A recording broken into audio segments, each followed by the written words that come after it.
Arc-en-ciel.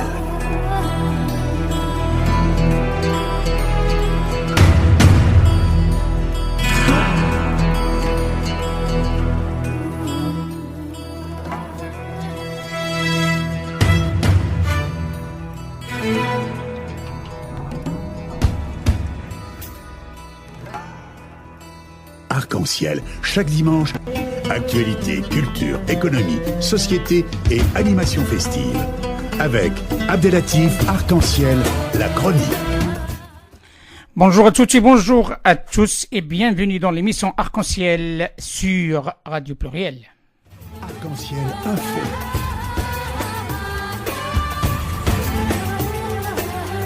Arc-en-ciel, animation festive. Mesdames et messieurs, retour au direct et comme ça a été annoncé, nous sommes heureux d'être en ligne avec notre premier intervenant, Monsieur José Manuel Lamarque. Bonjour et bienvenue dans l'émission Arc-en-ciel. Bonjour à vous. Bonjour et merci d'avoir accepté notre invitation dans l'émission Arc-en-ciel sur Radio Pluriel qui émet à Lyon, donc sur le 91.5 et nous traitons un certain nombre d'actualités de taille. Bien entendu, la situation en Europe. Il faut bien préciser à notre auditoire que M. José Manuel Lamarque, expert en géopolitique, journaliste, polyglotte spécialiste des questions européennes, grand reporter à Radio France, il assure la chronique Méridien d'Europe sur France Inter. La première question, M. José Manuel Lamarque, qui est au bout de tous les lèvres, donc tout le monde pose la question suivante parce qu'ils sont un petit peu perdus. La distinction entre le populisme et le souverainisme, de quoi il s'agit, s'il vous plaît? Le souverainisme différent du populisme. Le souverainisme, c'est la souveraineté des États. C'est-à-dire qu'un État est souverain, il y a donc un droit régalien et l'État décide de sa propre gestion. Le populisme, c'est un courant de pensée qu'on a déjà connu il y a longtemps. Je pense à Déroulède avant la guerre de 14. Le populisme, il est comparable au nationalisme, c'est-à-dire le populisme, il est l'intérêt du peuple, puisque popule, l'intérêt du peuple, du pays, pour son pays et pour son avenir. C'est comme ça que je le traduirais. Rapidement, bien sûr. Bien entendu, parce que c'est la question qui se pose avec les nouveaux décideurs, notamment en Italie. Est-ce qu'on peut parler de populisme ou on parle de souverainisme de ce cas-là? Écoutez, l'Italie, je pense que il faut dire les choses telles qu'elles sont, sans bien sûr défendre le gouvernement italien. Mais l'Italie s'est trouvée face à une situation très difficile avec Lampedusa. Même si l'Union européenne a donné quelques subsides à l'Italie, l'Italie s'est trouvée dans une situation très difficile. La première, c'est qu'il y avait énormément de ces malheureuses personnes qui traversaient la Méditerranée et qui, fort heureusement, arrivaient vivantes à Lampedusa, parce qu'il faut quand même rappeler que la Méditerranée, aujourd'hui, c'est un grand cimetière. C'est ça qui est grave, c'est ça qui est triste. Mais il y avait, d'une part, une partie de l'Union européenne qui ne voulait pas entendre l'Italie, entre autres les pays du Nord, les pays scandinaves, qui n'ont jamais voulu entendre parler de migration. Et puis, de l'autre côté, une Commission européenne plutôt faible. Alors, bien évidemment, quand il n'y a pas de réponse, vous savez, c'est un peu la fameuse légende mexicaine de Pedro et le loup. Pedro qui dit le loup arrive, c'est pas vrai, puis le loup, quand le loup arrive, c'est trop tard. Eh bien, c'est un peu ça, l'Italie. C'est qu'il y a une partie de la population italienne qui s'est retrouvée avec des gouvernants, parce qu'il faut quand même rappeler que la politique italienne, depuis des décennies, c'est une politique chaotique. Des dirigeants qui avaient fait certaines promesses au peuple italien comme quoi tout allait arranger, ça ne s'est pas arrangé, que la Commission européenne n'a pas vraiment répondu, sans oublier quand même que l'Italie aujourd'hui, c'est la troisième économie européenne et c'est la deuxième économie exportatrice. C'est pas n'importe quoi, l'Italie. Et selon vous, le nouveau arrivé aux commandes de la décision, aura-t-il une chance de réussir là où ils n'ont pas pu réussir les autres? Bon, là, votre question est une excellente question. Malheureusement, elle n'apporte pas beaucoup de réponses dans le sens où nous sommes aujourd'hui dans une politique globale. Alors, si vous me permettez, je vais prendre un petit peu de temps. Je vous prie. Dans quel état se trouve l'Union européenne aujourd'hui? Vous avez une Union européenne qui s'est construite quand même, je dois dire, facilement quand on était 12 ou 15, difficilement quand il a fallu faire entrer 10 pays le 1er mai 2004, plus après la Bulgarie, la Roumanie et la Croatie. On est face à une situation où beaucoup de pays sont entrés dans l'Union européenne. On a voulu une forme d'harmonisation, c'est que tout le monde soit pareil. Mais ça, c'est pas possible parce que les peuples sont différents, leur histoire est différente, la géographie est différente. On a fait entrer des pays avec des peuples, que ce soit le Portugal, l'Espagne pour commencer. Alors 50 ans de dictature pour l'un, 40 ans de dictature pour l'autre. La Grèce, il y a eu moins de 10 ans de dictature. Après, ça a été les pays d'Europe centrale qui ont vécu sous le joug du pacte de Varsovie pendant 45 ans, et la Croatie et la Slovénie qui étaient dans le titisme. Et on veut que tous ces pays, en un claquement de doigts, soient pareils aux autres. C'est pas possible. Et c'est là où on peut pas seulement se baser sur la question italienne. C'est qu'aujourd'hui, nous sommes face à une situation très difficile pour l'Union européenne, qui, de toute façon, je le rappelle, ne va pas s'écrouler, ça va continuer. Mais on est dans une nouvelle phase. Pourquoi? Parce que tout s'est déclaré à la crise, quand la crise financière, la bulle spéculative a explosé en 2008, eh bien, on n'était plus face à une Europe où tout allait bien et on allait graser gratis. Non, on s'est retrouvé avec des pays européens en graves difficultés. Et c'est cette crise qui a montré les difficultés européennes. Aujourd'hui, il n'y a pas que l'Italie. Vous prenez le cas des pays de Visegrad, par exemple, qui sont la Pologne, la République tchèque, la Slovaquie, la Hongrie, et d'autres comme la Croatie. Eh bien, tous ces pays-là, que se passe-t-il en ce moment? Alors, beaucoup de ces pays ne veulent pas de migrants chez eux. C'est pas seulement la question qu'ils veulent pas de migrants, c'est que historiquement, ces pays qui ont été dominés soit par le titisme, soit par le pacte de Varsovie, sont en train de retrouver leur politique nationale de 1939. Parce qu'il faut pas oublier une chose, c'est que l'actualité a toujours une histoire. L'Europe telle qu'elle est aujourd'hui, c'est une Europe, et aujourd'hui en 2018, je dois le dire, nous sommes en 1918. Parce qu'en 1918, il y a eu des traités de Versailles, de Saint-Cloud, de Meudon, de Sèvres, qui ont été faits après la guerre de 14-18, où les États-Unis d'Amérique, le président Wilson, a voulu absolument morceler l'Europe pour pouvoir y implanter donc tout son secteur économique et financier. Des pays se sont retrouvés complètement perdus. Je pense le cas de la Tchécoslovaquie. On a fait marier les Tchèques avec les Slovaques en les faisant sortir de l'Empire austro-hongrois. Et ce que nous sommes en train de vivre aujourd'hui, c'est tout simplement la résultante de ces traités-là. Nous revenons en 1918 parce qu'il faut construire vraiment l'Europe. Si on veut reconstruire l'Europe, est-ce qu'on va procéder à défaire la France?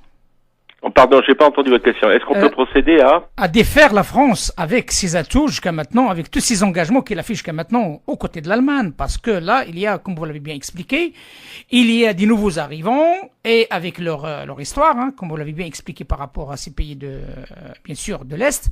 Et il y a une réalité depuis toujours avec son historique, notamment la France, et surtout avec son histoire coloniale. Il y a un travail à faire. Comment, selon vous, la France peut accepter cette nouvelle situation ou comment il peut imposer son point de vue, vu que le troisième, comme vous l'avez bien expliqué, la troisième puissance de l'Europe et le deuxième en termes d'exportation, comme vous l'avez bien expliqué, a choisi une autre voie? Écoutez, je pense que la France, elle peut rien imposer parce que là, on est quand même dans une union.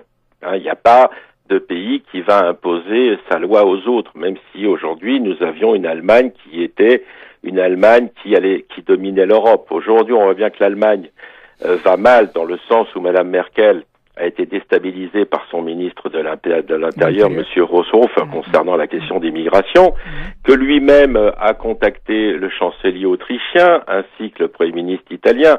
Les Italiens parlent d'Axe, l'Axe c'est historique. Vous me parlez de décolonisation et de colonisation, bien sûr, mais tout ça, c'est inhérent à 1918.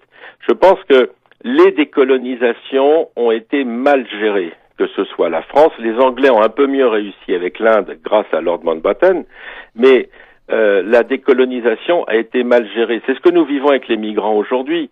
On prend le cas de l'Algérie, par exemple. Je pense que dès 1948, on aurait pu éviter la guerre d'Algérie avec un Algérien qui avait un plan pour l'Algérie qui s'appelait Ferhat Abbas.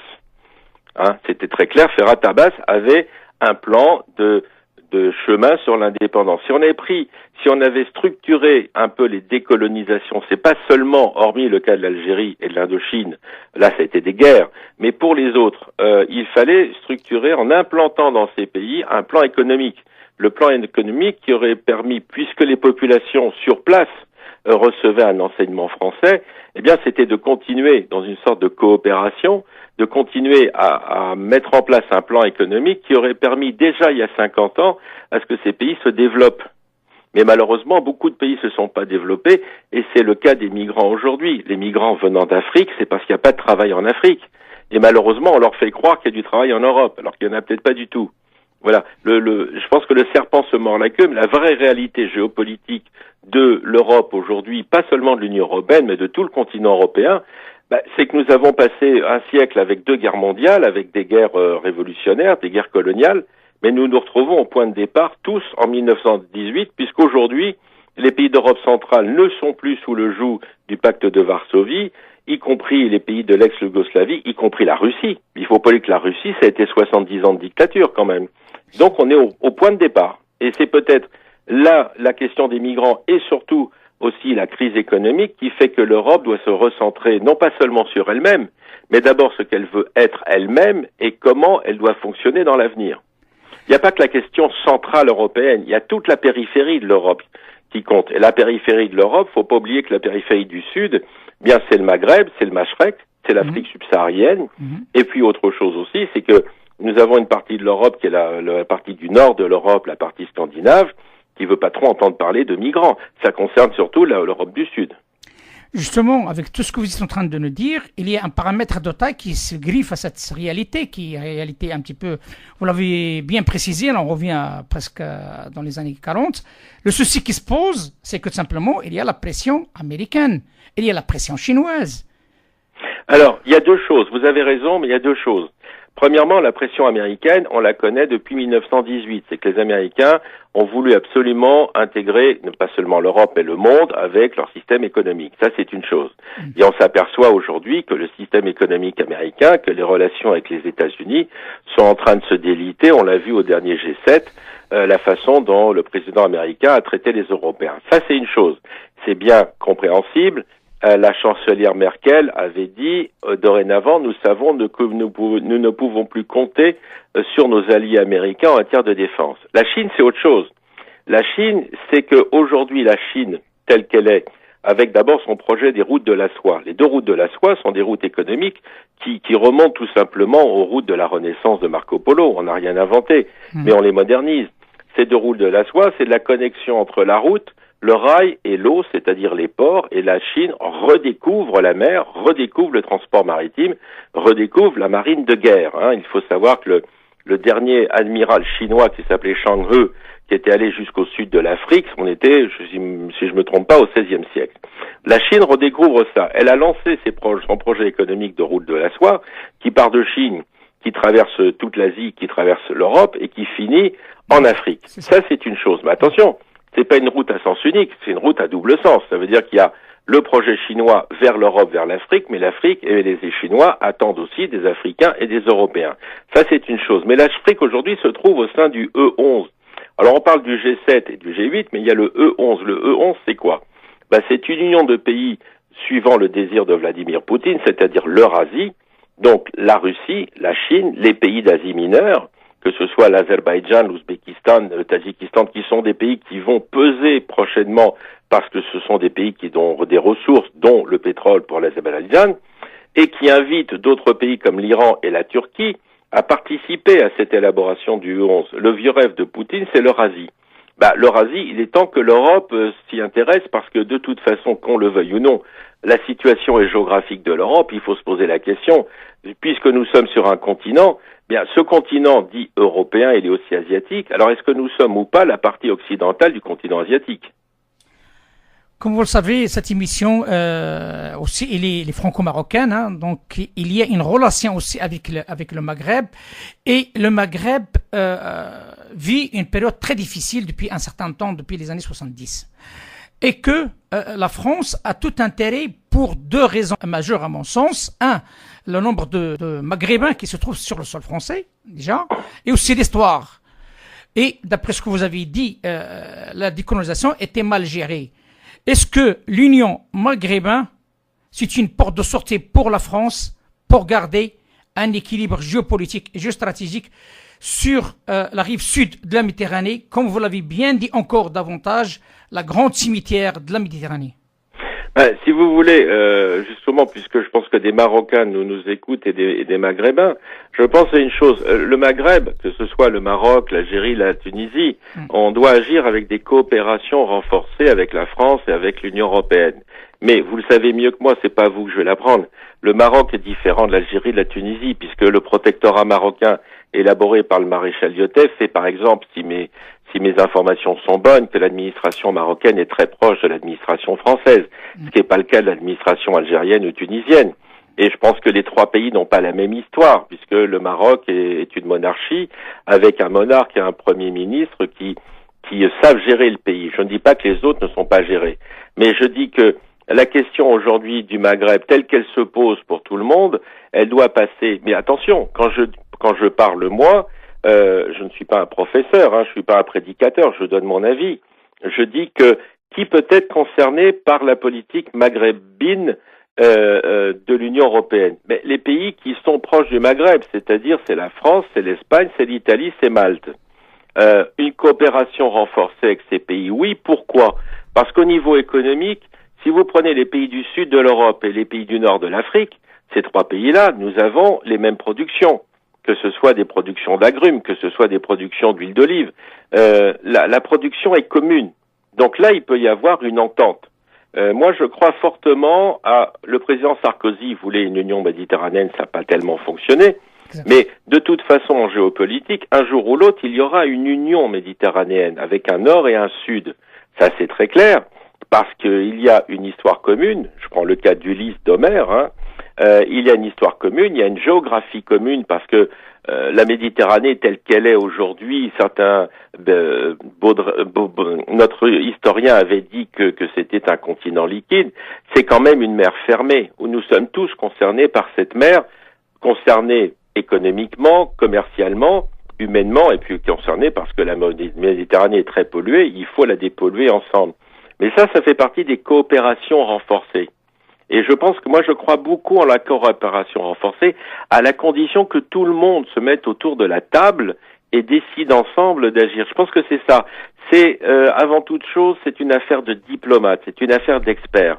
Et parmi les experts, il ne doit pas seulement y avoir des économistes, des financiers et aussi bien évidemment des militaires, mais aussi des anthropologues, des ethnologues, des philosophes qui racontent cette histoire, pour vous me parler sur la Méditerranée, de la Méditerranée. Parce que en réalité, la Méditerranée est le berceau de grandes civilisations dans le monde.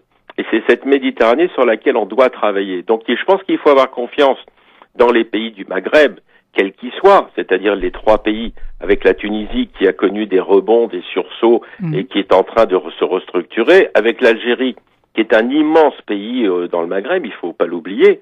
Le territoire algérien est très important, mais avec des peuples différents en Algérie. Et c'est aussi le cas du Maroc, je dirais, sans vouloir être trivial, mais peut-être plus structuré que les autres, je dirais politiquement, je parle là de politique.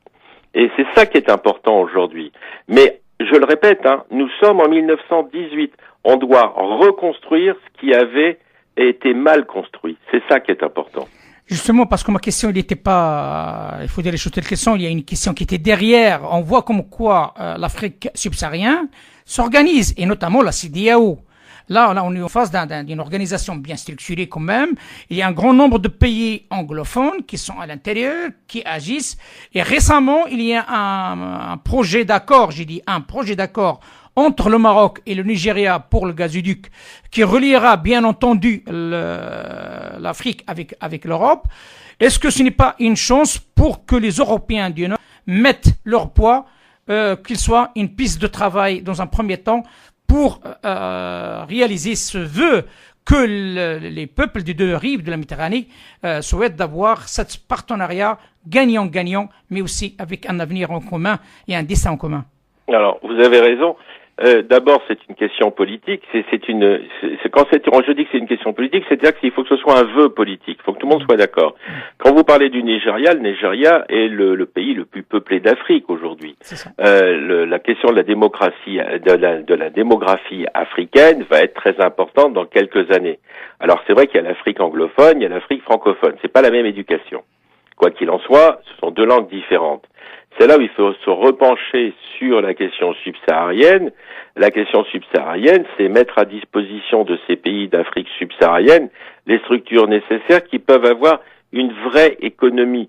On le sait, on va pas se cacher, on va dire la vérité. Il y a toujours eu un problème africain venant les années passées de leurs propres dirigeants. parce qu'il y avait des gouvernements qui n'étaient pas des gouvernements très fréquentables. Aujourd'hui, l'Afrique a besoin d'une vraie structure économique pour que les Africains puissent travailler chez eux. Parce que il faut pas oublier une chose, quelqu'un qui quitte sa famille et son pays, c'est un crève-cœur. La personne n'a pas envie de quitter son pays, la personne n'a pas envie de quitter sa famille, mais elle le fait pour des besoins économiques, parce qu'il faut nourrir tout le monde.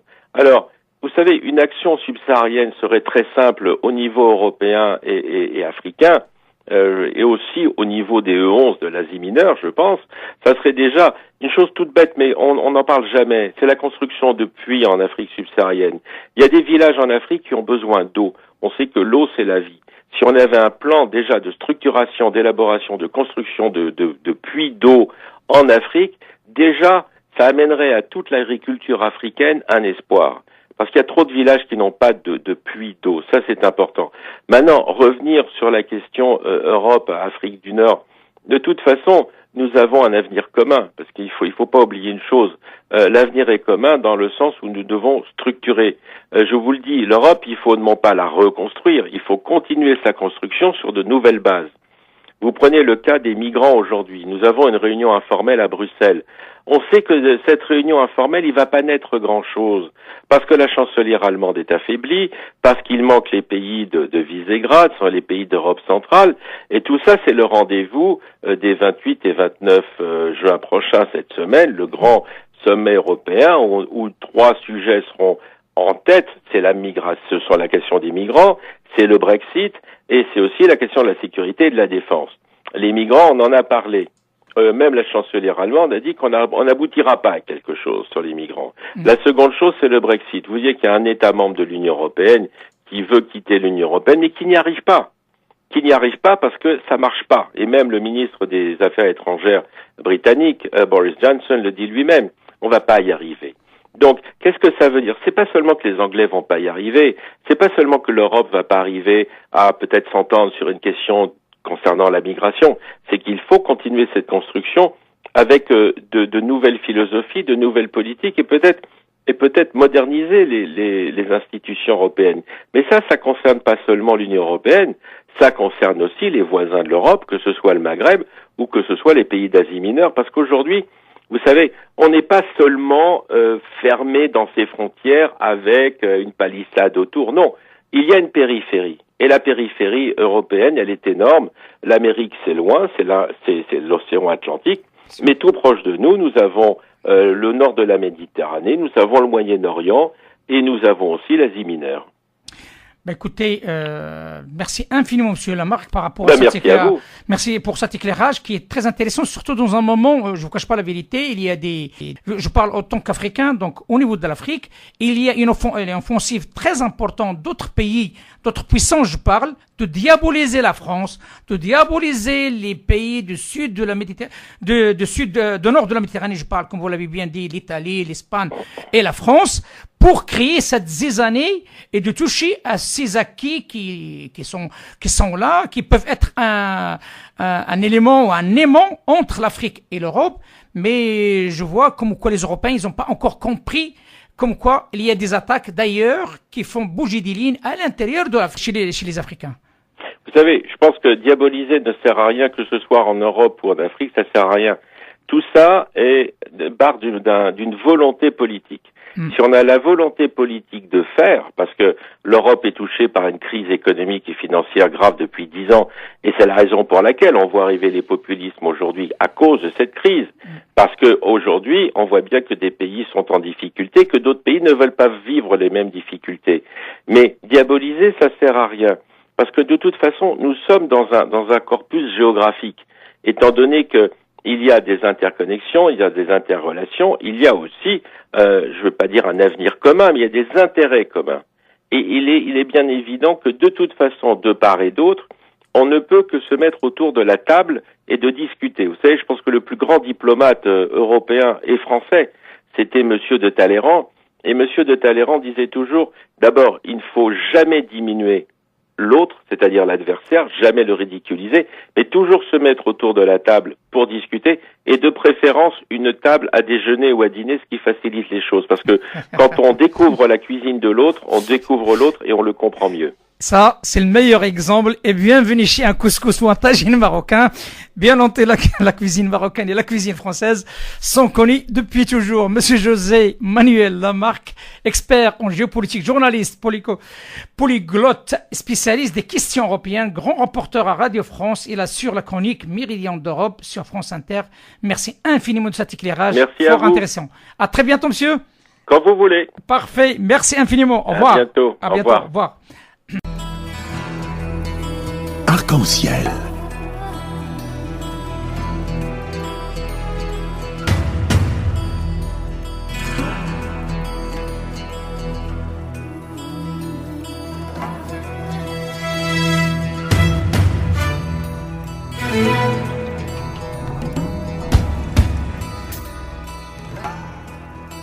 Arc-en-ciel, chaque dimanche, actualité, culture, économie, société et animation festive.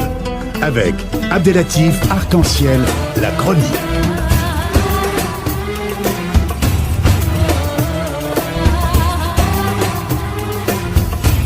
Arc-en-ciel, un fait.